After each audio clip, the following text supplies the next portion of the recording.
Hey, it is Kai, and today is another Stream Tuesday, and today we asked the question, is Megacolony good?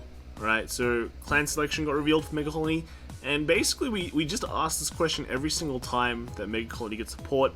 Looks good, looks a bit okay, looks nice, but turns out in the end, it usually sucks.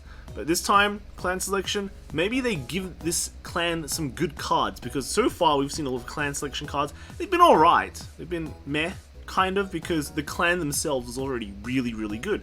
But now, Megacolony is actually a clan that really needs some help in Standard, so does clan selection answer their prayers? Does it fix their problems? So let's take a look. We're going to go through some card of the days that they revealed recently, because they all match up with what clan selection is bringing. They're new cards from clan selection, and they're kind of relevant to what they're showing us. So first we have Mutant Gentleman High Class Moth. When it's continuous effect, when it's in the deck or soul, it is regarded as a grade 3, so pretty good. It means you can search it for like Gridora. When it's in soul, you can activate it for effects, so kind of neat card that works for a lot of things.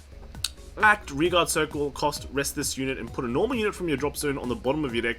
Countercharge 1, choose one of your opponent's Rearguards, and that unit cannot intercept until the end of your turn.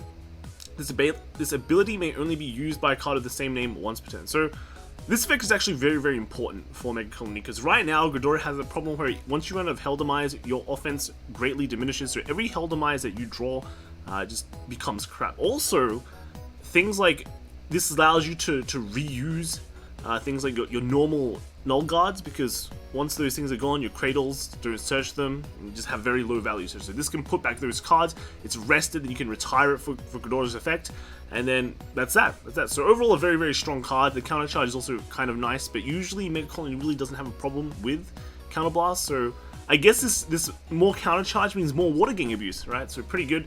Overall, a very nice utility grade 1 for Megacolony, and it looks really nice, right?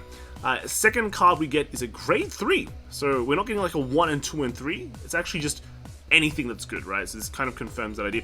3 is on the drop zone.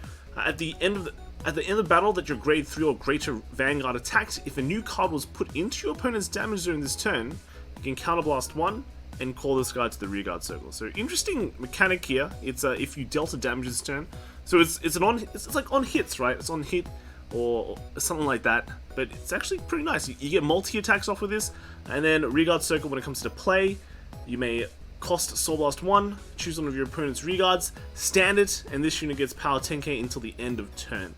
So this is like a better Helldemize in a way, although Helldemize is kind of free.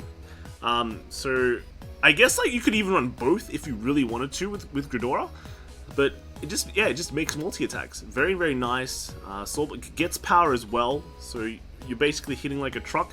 So it just allows you to do a lot of more attacks at your grade 3 turn, which is exactly what you want. You really want to have a strong grade 3 turn right now in Standard, and like push out the good decks from being able to play. And then lastly, we have our new card, and that is Worm Toxic Mutant Venom Stinger. So when a card is put into your opponent's damage zone during your turn, this unit gets power plus 10,000 until the end of turn. So power boost. And then second effect is when it attacks, you may counterblast 1 and put a rearguard into your soul until the end of that battle.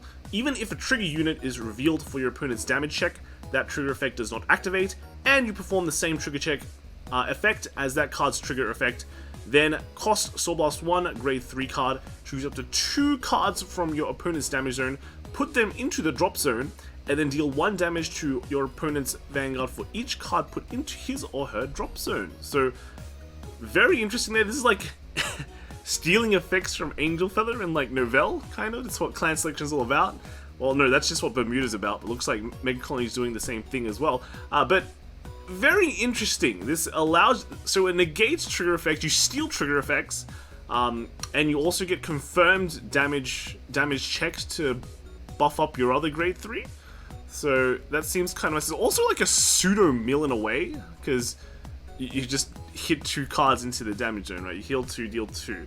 One thing that is popping up is that you do deal damage to your opponent, so you basically heal off damage if they were face down. So that kind of sucks, but since you get to choose, you can choose the ones that are face up, and then kind of yeah, dude, there's no minus for you. At the same time, it incentivizes your opponent to aggressively use Counterblast, and then maybe it gives you the option of maybe do you want to use this effect, which I think you definitely will anyway.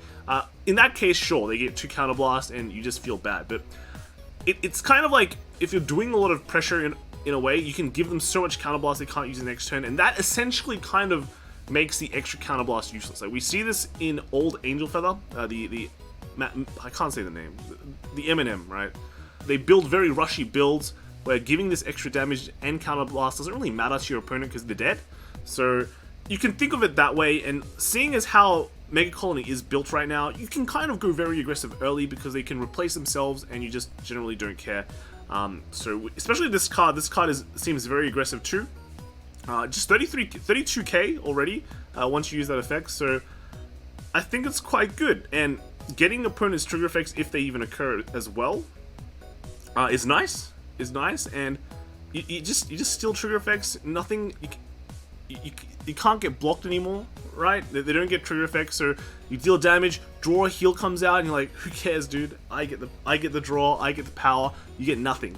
And if crits come out, man, that's pretty good. So I actually do like this card. I know people have been talking about saying it's crap because it's you know, you're giving your opponent damage, you face up damage, and that's just not where I want to be. It's just not good. No, we have to stop thinking things in vacuum here. Either this card is, you have to think about it how it interacts with everything else, and I think it does have potential. Keep in mind that when this card comes out as well, I think it's around the time when they start looking at ban list 2. So if the big cards get hit, the format's pretty open to anything. So I'll probably take a look at this card, see how it interacts with the old cards. Otherwise, there's still Ghidorah to go back to, but I think Ghidorah is not that great.